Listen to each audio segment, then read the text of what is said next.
अस्सलाम वालेकुम, मैं शकील अनवर कमाल हाजिर खिदमत हूं कमाल की बातें लेकर के। हुकूमत फेल है इसमें, इसीलिए आवाम को इसकी कॉस्ट एडिशनल देनी पड़ रही है।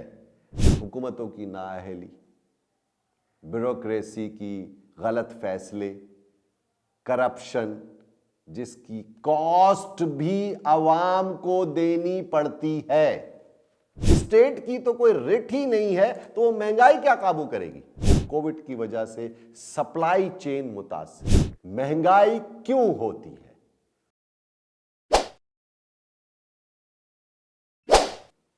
आजकल पूरी दुनिया महंगाई की लपेट में है।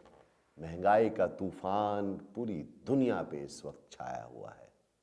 ना सिर्फ पाकिस्तान और दीगर एशियाई ममालिक इसकी लपेट में नहीं है, बल्कि तरक्की याफ्ता ममालिक यूरोप, अमरीका, इंग्लैंड भी इसकी शदीद लपेट में है। महंगाई से आवाम परेशान है और ख़ास तौर पर पाकिस्तान में आवाम बहुत ज़्यादा परेशान है। आज हम बात करेंगे महंगाई क्यों होती है और जायज़ा लेंगे इसकी वजूहात का। पूरी दुनिया में जो इस वक्त महंगाई का तूफान खड़ा हुआ है, महंगाई की शदीद लपेट में इस वक्त जो पूरी दुनिया आई हुई है, इसकी रीजंस भी बताएंगे और ख़ास तौर पर पाकिस्तान में महंगाई की वजूहात का भी जायज़ा लेंगे। इससे पहले कि मैं अपनी गुफ्तगू का आगाज़ करूं, आप सब प्लीज़ इस चैनल को सब्सक्राइब करना मत भूलिएगा और मेरी वीडियो अगर पसंद आए तो इसको लाइक और शेयर ज़रूर कीजिएगा।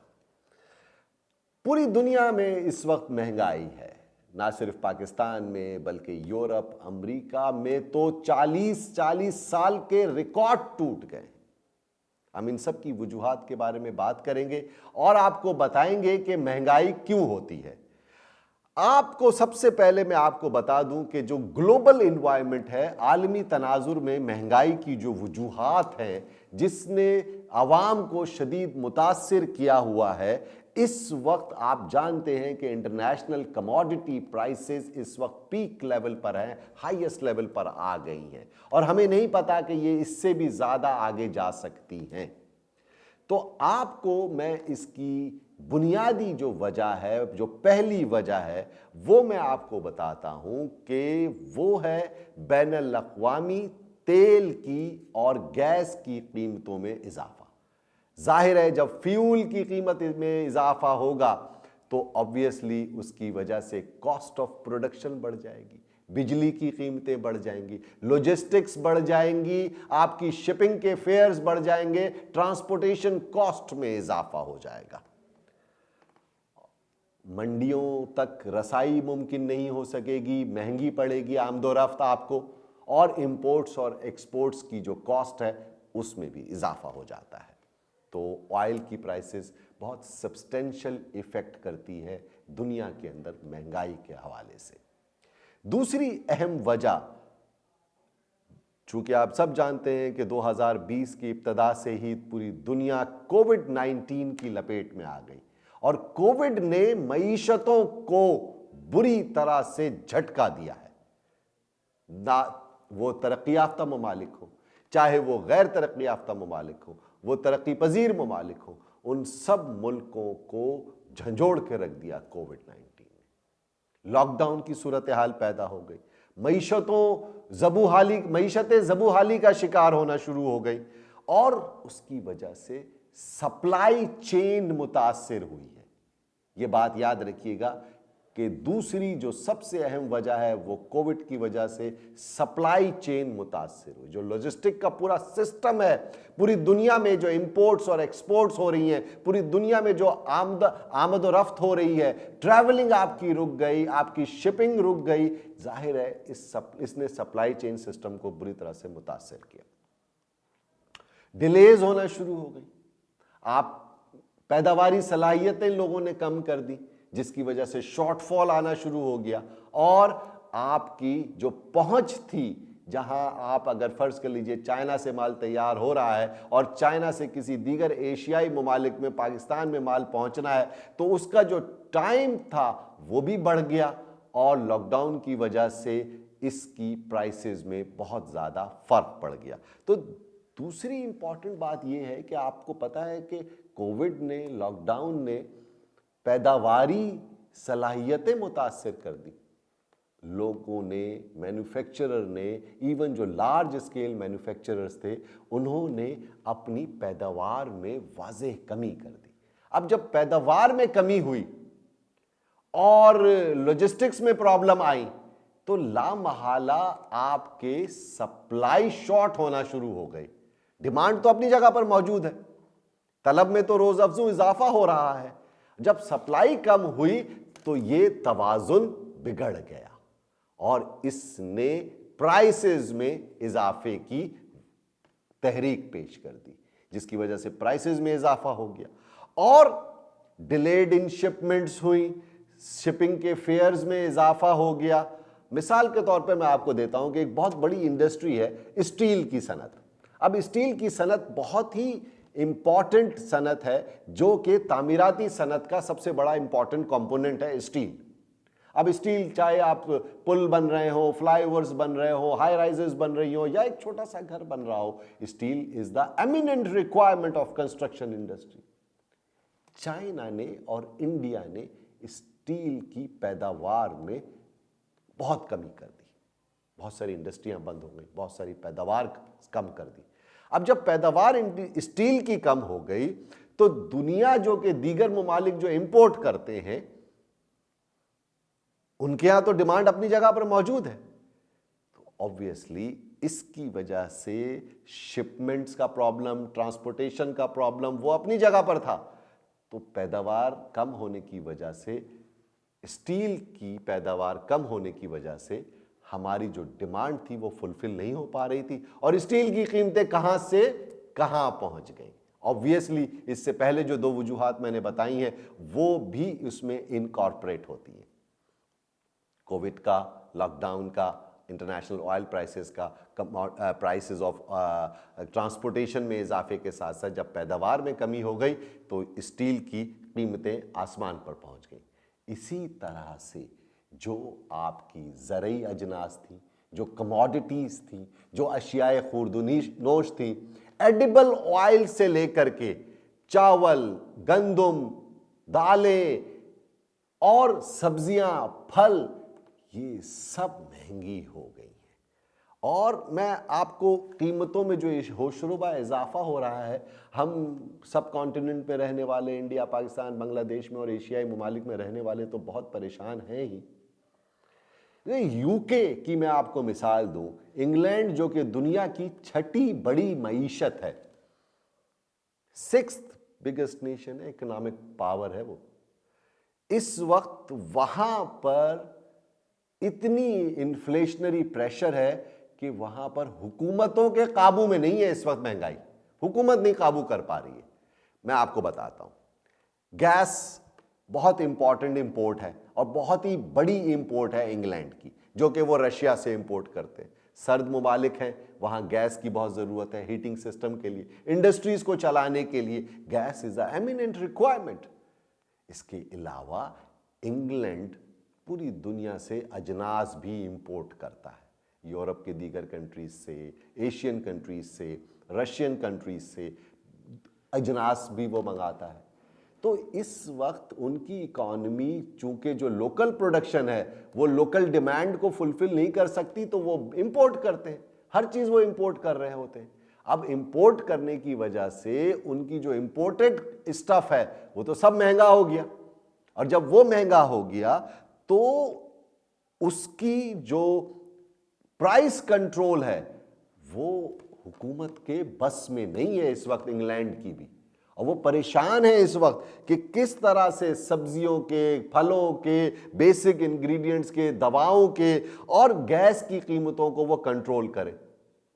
तो ये जो दो वजूहात मैंने आपको बताई, लॉजिस्टिक्स का प्रॉब्लम आ गया, सप्लाई चेन का प्रॉब्लम आ गया और इंटरनेशनल ऑयल प्राइसेस का, तीसरी जो सबसे अहम वजह है वो इसके साथ साथ जो प्रोडक्शन में कमी होती चली गई, दुनिया में जो पैदावारी सलाहियतें कम होती चली गई, इंडस्ट्रीज ने प्रोड्यूस करना कम किया लॉकडाउन की वजह से, तो ऑब्वियसली जो मुल्कों की मजमूई पैदावार थी, जो जीडीपी ग्रोथ थी, वो भी तो मुतासिर हुई।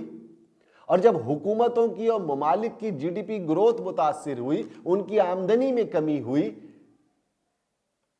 तो उसको पूरा करने के लिए वो क्या करेंगे? उन्होंने टैक्सेस में इजाफा कर दिया, वैट लगा दिया, सेल्स टैक्स में इजाफा कर दिया, इंपोर्ट ड्यूटीज में इजाफा कर दिया। और इसकी वजह से, टैक्सेस में इजाफे की वजह से दोहरा असर पड़ा है महंगाई के ऊपर।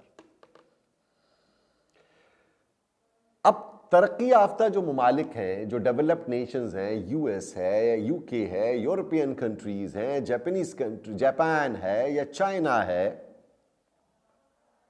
उन्होंने तो कोविड की तबाहकारियों को बर्दाश्त कर लिया, क्योंकि उनकी फुटिंग्स बहुत स्ट्रांग थी, उनकी इकोनॉमिक फुटिंग्स बहुत स्ट्रांग थी। साथ साथ उन्होंने अवाम को रिलीफ भी दिया, बेरोजगारी अलाउंस भी दिया, मराहत भी दी। मगर महंगाई के जिनको इस वक्त वो भी काबू नहीं कर पा रहे। यकीनन डेवलप्ड नेशंस में पर कैपिटा इनकम ज्यादा होती है as compare to the under developed countries. यहां का सिस्टम भी बहुत स्ट्रांग होता है। इनके यहां प्राइस मैनिपुलेशन नहीं हो पाती, इनके यहां करप्शन का लेवल बहुत कम है, इनके यहां इनएफिशिएंसी बहुत कम पाई जाती है, इनका जो टैक्स का नेट है, टैक्स का जो सिस्टम है, वो बहुत स्ट्रांग है और बहुत मौसर है। तो इस सारी वजूहात की बिना पर इन्होंने काफी हद तक इकोनॉमी को कंट्रोल करने की कोशिश की है। और फिर यहां स्टेट डिलीवर करती है, बुनियादी सहूलतें देती है, इंफ्रास्ट्रक्चर देती है, सेहत देती है फ्री में, तालीम फ्री में देती है इब्तदाई।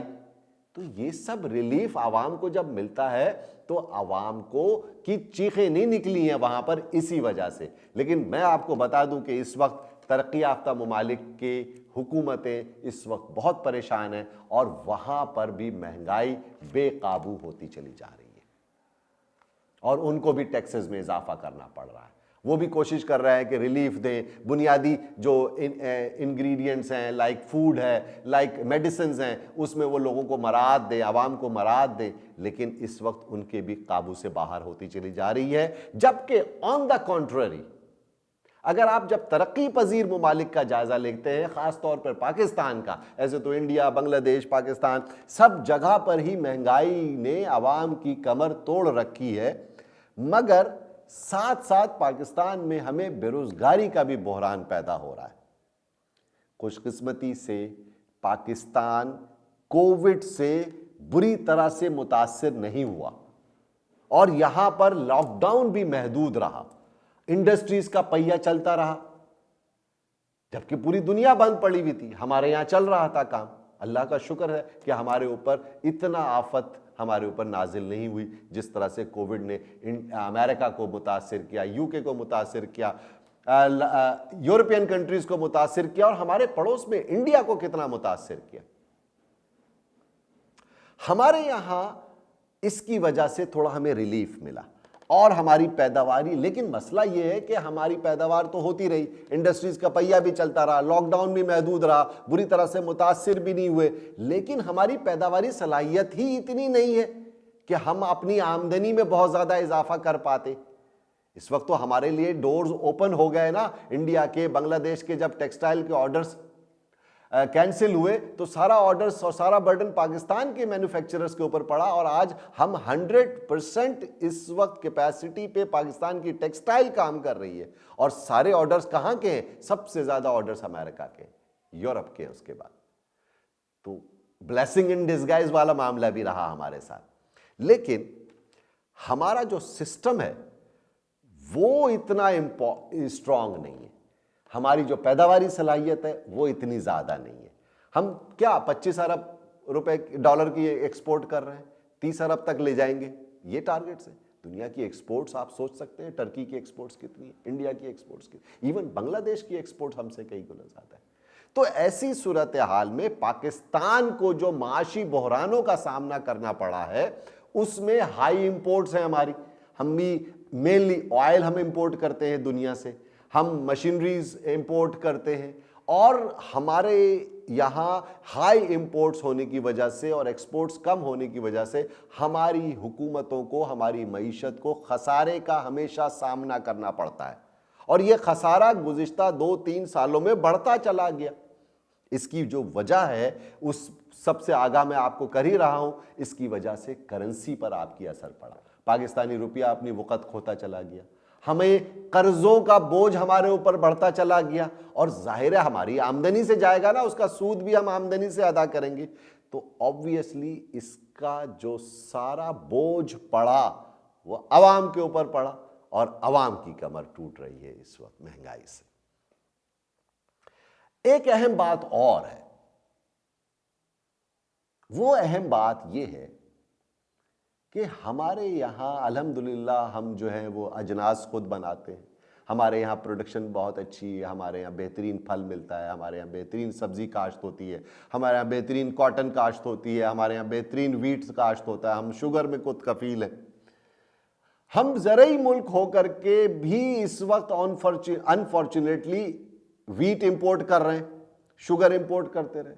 ये सब क्या वजह है, क्या वजह है कि हम तो खुद अनाज उगाने वाले लोग हैं, हमारी एग्रीकल्चर प्रोडक्शन इतनी अच्छी है कि क्या वजह है कि हमारे ऊपर दोहरा इफेक्ट पड़ा है महंगाई का।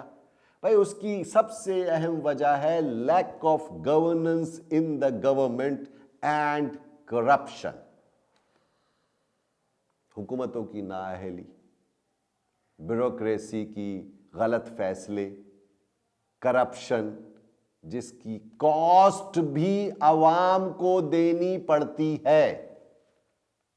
लीकेजेस हो रहे हैं, दरमियान में चीजें गायब हो जाती हैं, चोरी हो जाती है, प्राइस मैनिपुलेशन करते हैं हम, कार्टेल्स बने हुए हैं, हुकूमती सरपरस्ती में मोनोपोलीज हो रही हैं, मसनूई किल्लत पैदा की जाती है। अभी पिछले दिनों आप जानते हैं sugar crisis, LNG crisis, wheat crisis, ये सब देखा है ना, सब पिछले बरस 2021 में इसका सामना इस हुकूमत में ही इस आवाम को करना पड़ा।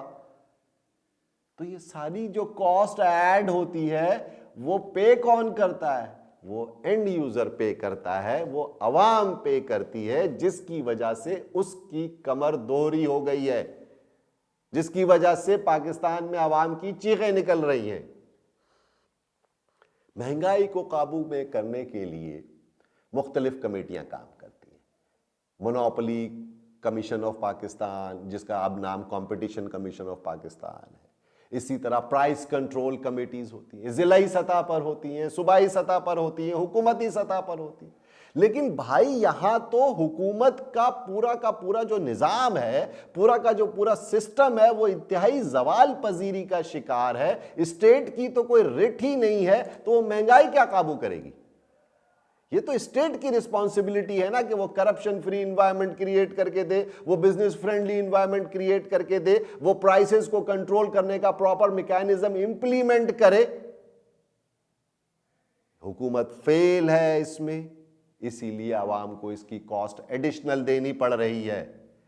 और यही वो वजूहात हैं जिसने आवाम को जायद कीमत देने पर मजबूर कर दिया है, चाहे वो बिजली की जायद कीमतें हो, चाहे वो गैस की जायद कीमतें हो, चाहे वो ट्रांसपोर्ट की ज़्यादा कीमतें हो, अब आप बताइए अनाज की कीमतें हो, वो सब एडिशनल हम पाकिस्तान में पे कर रहे हैं। So this just to wrap up the discussion, मैं आपको ये बता दूं कि इंटरनेशनल प्राइसेस में बहुत इजाफा हो गया है, पूरी दुनिया को महंगाई का सामना करना पड़ रहा है, लेकिन वो महंगाई से निबर्द आज़मा होने के लिए जद्दोजहद जो कर रहे हैं उसमें उनका फ़आल और मौसर सिस्टम, गुड गवर्नेंस और लेस करप्शन का सिस्टम है, जो कि आवाम को कहीं ना कहीं रिलीफ दे पा रहा है। जबकि ऑन द कॉन्ट्ररी पाकिस्तान के अंदर हमारा जो सिस्टम है वो ज़बू हाल है, जिसकी वजह से आवाम को रिलीफ तो दूर की बात है, उसको इस वक्त चैन का सांस भी नसीब नहीं है। आप सबका बहुत बहुत शुक्रिया। अस्सलाम वालेकुम।